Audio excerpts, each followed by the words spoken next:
Thomas the tank engine wouldn't stop being a nuisance. Night after night, he kept the other engines awake. "I'm tired of pushing coaches. I want to see the world." The other engines didn't take much notice, for Thomas was a little engine with a long tongue.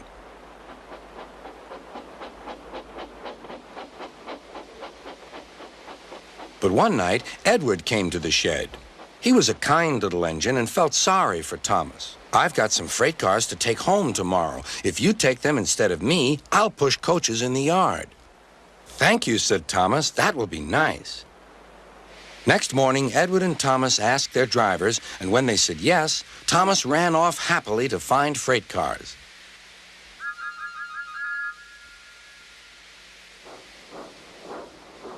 Now, the freight cars are silly and noisy. They talk a lot and don't attend to what they are doing.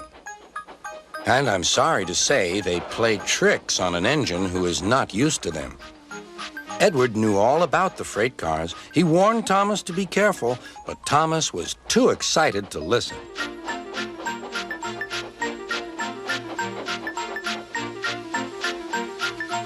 The shunter fastened the coupling, and when the signal dropped, Thomas was ready. The conductor blew his whistle. "Beep, beep," answered Thomas and started off. But the freight cars weren't ready. "Oh, oh," they screamed. "Wait, Thomas, wait." But Thomas wouldn't wait. Come on, he puffed. "All right, don't fuss. All right, don't fuss," grumbled the cars.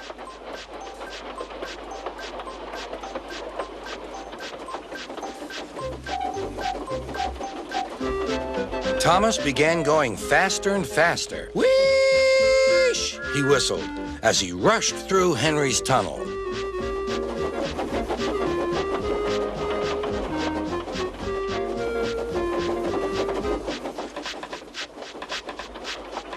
"Hurry, hurry," called Thomas. He was feeling very proud of himself. But the cars grew crosser and crosser. At last, Thomas slowed down as he came to Gordon's Hill.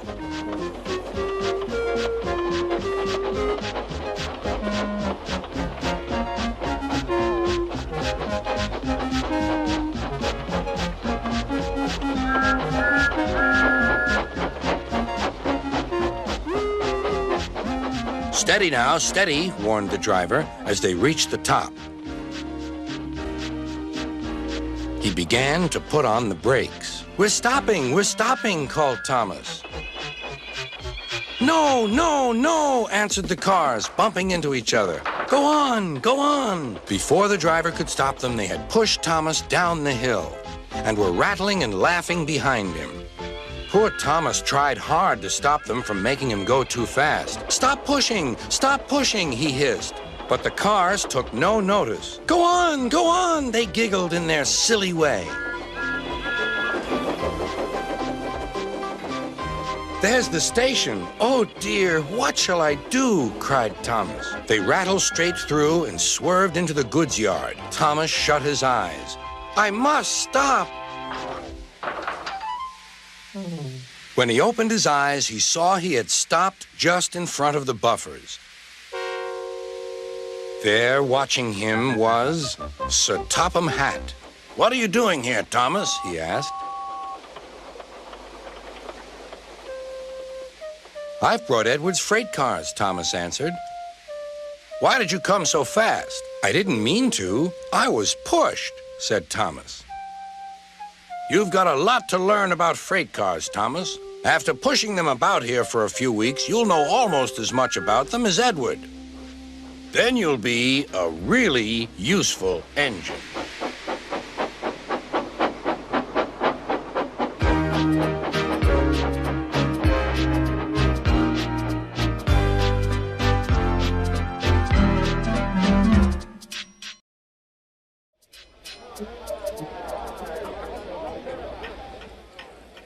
Sir Topham Hatt sat in his office listening to the noise outside. The passengers were angry. The station master came in. "There's trouble in the shed, sir. Henry is sulking. There's no train, and the passengers are saying this is a bad railway." "Indeed," said Sir Topham Hatt. "We cannot allow that." He found Gordon, James, and Henry looking very cross. Come along, Henry. It's time your train was ready. Henry's not going, said Gordon. We won't shunt like little tank engines. That was Thomas's job. We're important tender engines. You fetch our coaches and we will pull them. Tender engines don't shunt. We'll see about that, said Sir Topham Hatt. No engine on my railway is too important for small jobs. And he hurried away to find Edward. The yard has never been the same since Thomas left to run his branch line, he thought sadly. Edward was shunting. Leave those freight cars, please, Edward, said Sir Topham Hatt. I want you to push coaches for me in the yard. Thank you, sir. That will be a nice change. That's a good engine. Off you go, then.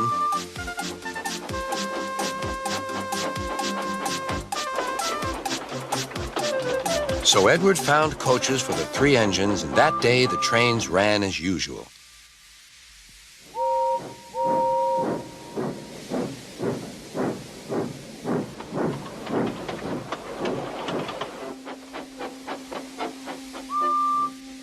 But next morning, Edward looked unhappy. Gordon came clanking past, hissing rudely. Bless me, said Sir Topham Hatt. What a noise! They all hiss me, sir, answered Edward. They say tender engines don't shunt, and last night they said I have gray wheels. I haven't, have I, sir? No, Edward, you have nice blue ones, and I'm proud of you. Tender engines do shunt, but all the same, we do need another tank engine here. He went to a workshop, and they showed him all sorts of engines.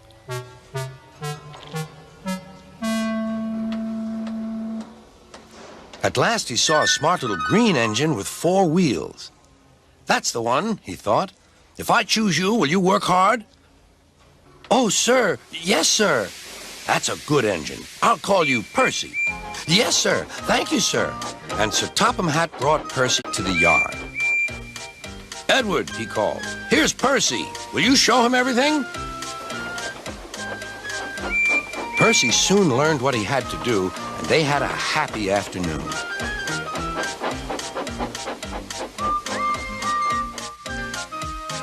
Then Henry came by, hissing as usual. Wheesh! Went Percy.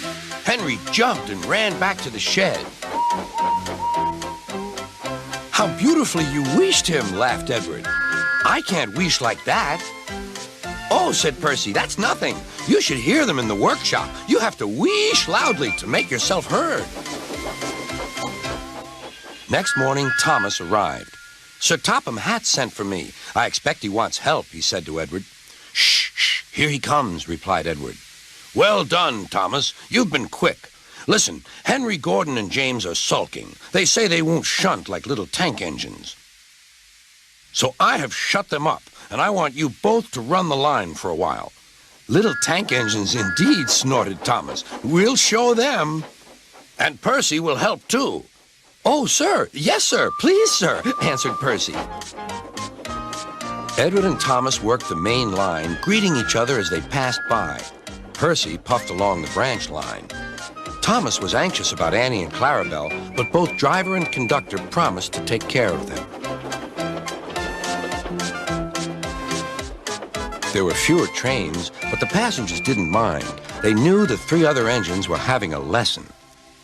Gordon, James, and Henry were cold, lonely, and miserable. They wished now they hadn't been so silly. One night, Henry and Gordon were alone with James. Although Sir Topham Hatt was beginning to think well of him, whenever a chance came, the other engines would talk of nothing but bootlaces. Remember when they had to use a bootlace to get you out of trouble, James? They would tease. James tried to get back by talking about Henry, who got shut up in a tunnel, and Gordon, who got stuck on a hill, but they wouldn't listen. You talk too much, little James, said Gordon. A fine, strong engine like me has something to talk about. I'm the only engine who can pull the express. When I'm not there, they need 2 engines. Think of that.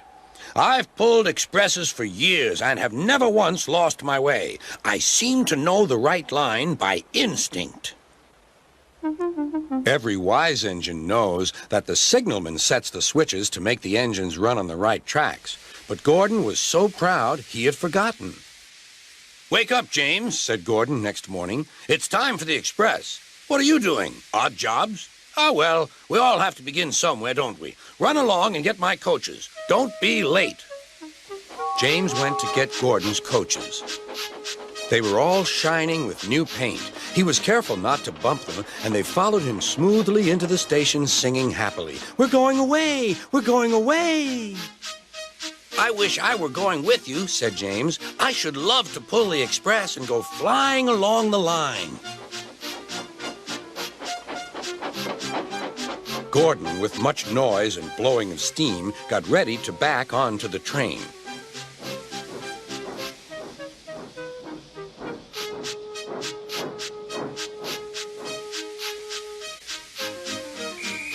Sir Topham Hatt was on the train with other important people, and as soon as they heard the conductor's whistle, Gordon started. "Look at me now," he puffed, and the coaches glided after him. "Boop, boop, boop, boop, boop. Goodbye, little James. See you tomorrow." James watched the train disappear and then went back to work. He pushed some freight cars into their proper sidings and went to fetch the coaches for another train. James had just brought the coaches to the platform when he heard a mournful noise. There was Gordon trying to sneak into the station without being noticed. "Hello, Gordon. Is it tomorrow?" Gordon didn't answer. He just let off steam feebly. "Did you lose your way, Gordon?" "No, it was lost for me. I was switched off the main line onto the loop. I had to go all round and back again." "Perhaps it was instinct," said James. All the passengers were shouting at the ticket window, "We want our money back." Sir Topham Hatt climbed onto a cart and blew the conductor's whistle so loudly that they all stopped to look at him. Then he promised them a new train at once. "Gordon can't do it. Will you pull it for us, James?" "Yes, sir. I'll try." So James was coupled on and everyone got in. "Do your best, James," said Sir Topham Hatt. Come along, puffed James. "You're pulling us well, you're pulling us well," sang the coaches. "Hurry, hurry, hurry," puffed James.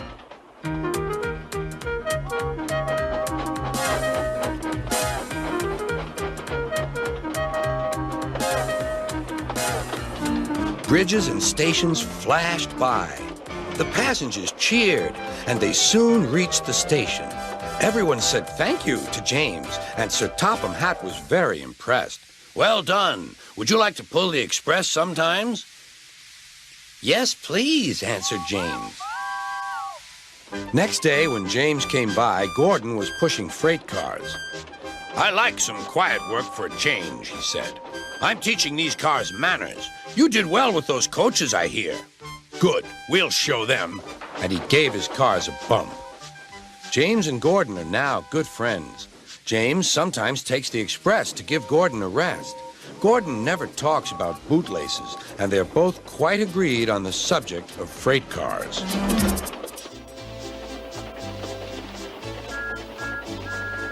Thomas the Tank Engine has worked his branch line for many years and knows it very well.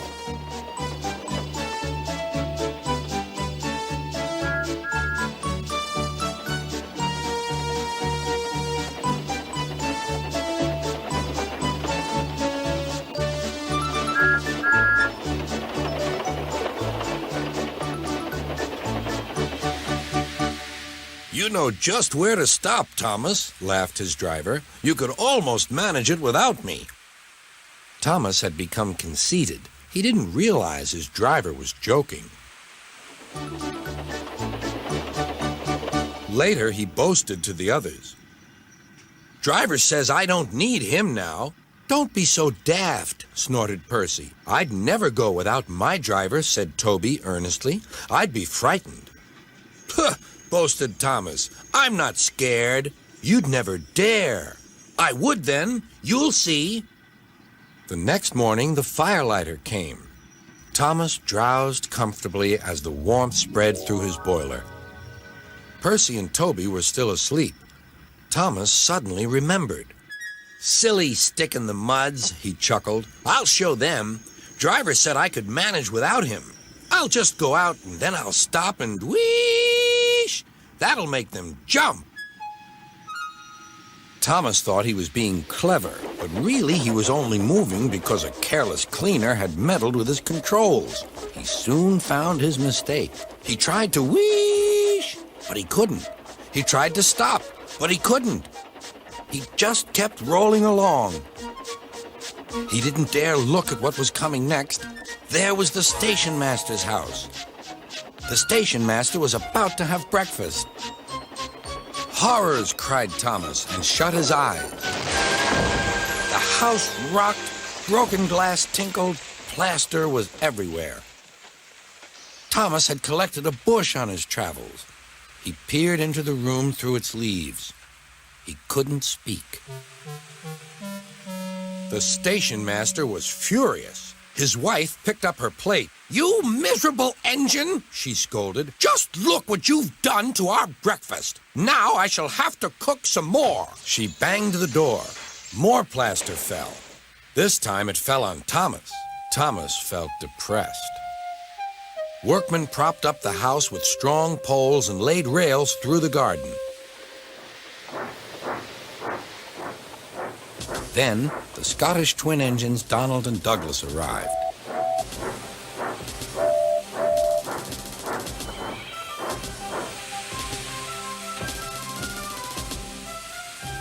"Dinna fash yourself, Thomas. We'll soon have you back on the rails," they laughed.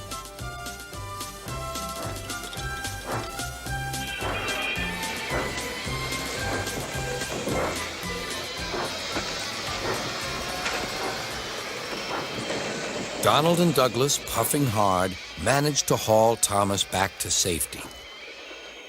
Bits of fencing, the bush, and a broken window frame festooned his front, which was badly twisted.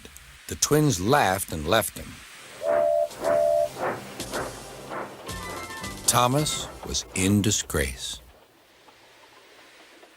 There was worse to come. "You're in a lot of trouble, Thomas." "I know, sir. I'm sorry, sir." Thomas's voice was muffled behind his bush. "You must go to the works and have your front mended. It will be a long job." "Yes, sir." "Meanwhile, a diesel rail car will do your work." A diesel, sir?" Thomas spluttered. "Yes, Thomas. Diesels always stay in their sheds till they are wanted.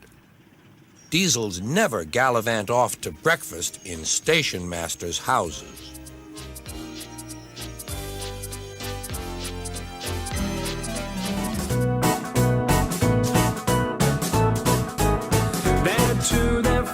Six, they're eight, shunting trucks and hauling freight, red and green and brown and blue.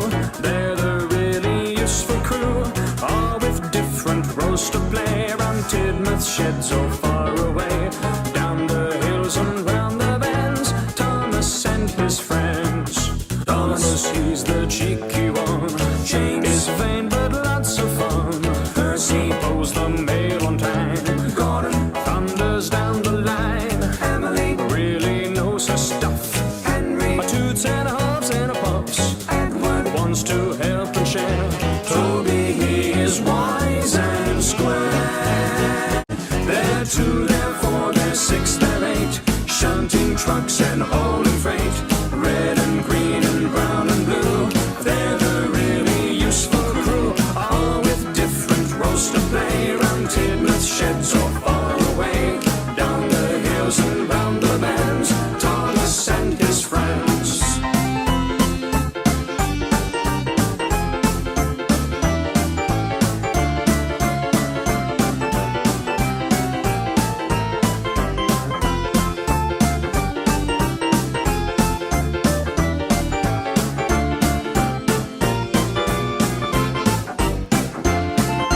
All the engines are on hand, waiting for a plane to land. Be they diesels, be they steam, they all keep working as a team. Emily will now go to bed with all the rest at Tidmouth sheds, and no one can remember when steamers work with diesel tan. They're two, they're four, they're six, they're eight, shunting trucks and hauling freight, red and green and brown and blue. They're the really useful crew, all with different roles to play,